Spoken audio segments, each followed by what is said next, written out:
Hey guys, so today we are going to make a yin-yang symbol. And yin-yang is like in the Chinese philosophy, and it's really a neat thing. It's because like two opposites complement each other. It's like if you have a friend that's totally opposite of you, but you guys have something in common, it's kind of like how yin-yang is viewed. They have it as like the black section is considered like negative, dark, softness, feminine, and even numbers.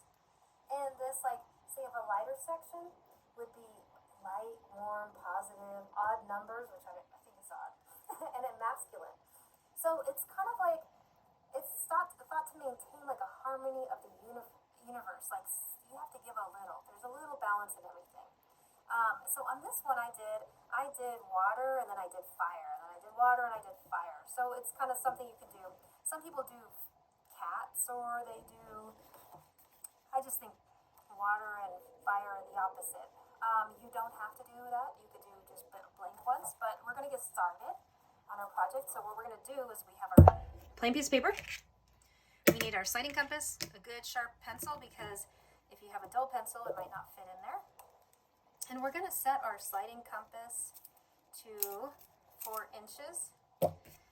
And so what we're going to do is just push that button, remember, and mine was set at 2, so there's 3, and now I'm gonna use the back one, because if I use this front one, it's not gonna go all the way to 4. So I'm gonna use the back one. I'm gonna point it to my number 4. It's locked in place. All right, and then we are also gonna need our ruler. So this paper is 12 inches long. I'm gonna mark the 6 inches right there, just a tiny little mark. And then this paper is 9 inches long, so that's 4.5. Oh, I got pretty close where I marked it. So I'm gonna mark an X. A little tiny X of the middle center of my paper. Now again, like you could do a different kind of guessing on that, but it's best just to mark it.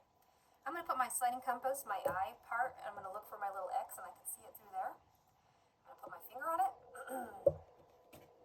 And I'm going to put my pencil in that 4-inch one, and I'm going to draw a big circle.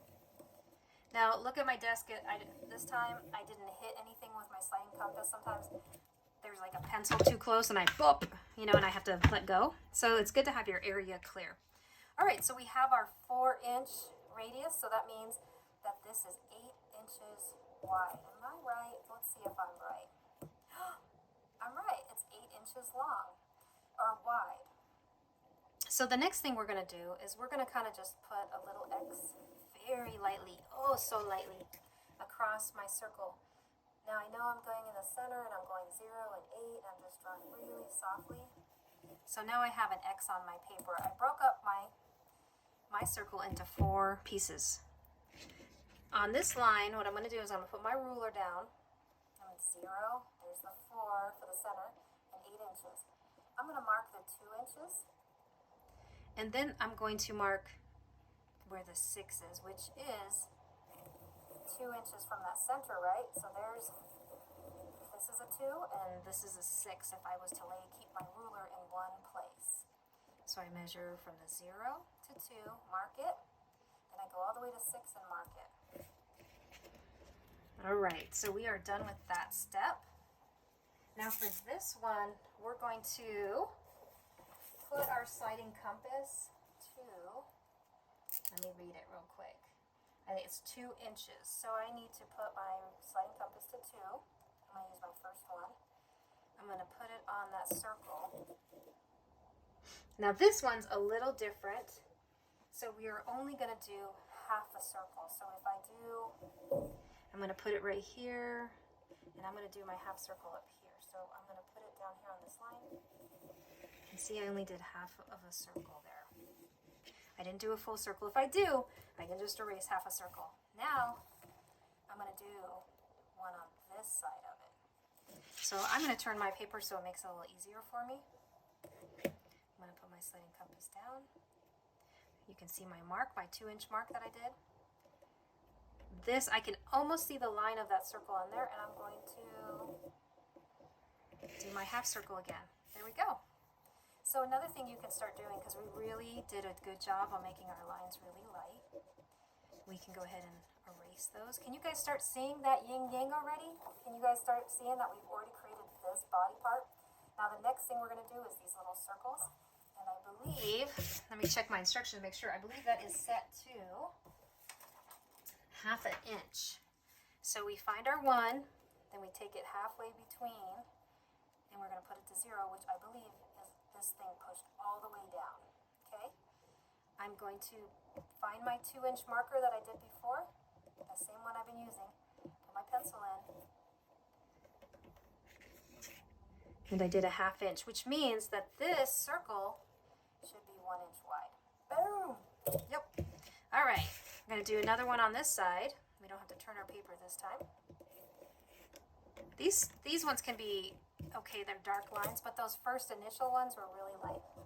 All right, and then now I am going to erase my lines.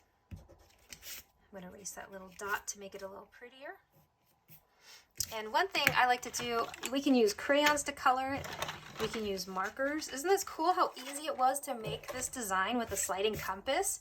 Like, I remember when I was little and I would draw this with my by hand, and it never looked like a true yin-yang. So having this tool is really helpful. You can see I just went out the lines with that, but that's okay. I need to move slower. And I'm going to probably hit that. So then this is where we can start decorating it. Okay, so remember you got that big circle, do a crisscross, measure 2 inches, and from there, then you have your yin-yang, and you can do whatever design you like in there. I almost look like it looks like 2 faces. Oh, you know what some really cool designs people have done? They've done like this is the sun side. So they do this yellow, and maybe you could put some clouds in there if you want to, or like a rainbow if you wanted to. And so what would the other side be? That would be your nighttime. So you could do like a moon right here with a bunch of stars in here. But you'd have to color this whole thing black. So maybe you do want to use your watercolors for it, because watercolor is easier to cover all that. All right, and so just enjoy. Hope you like this one.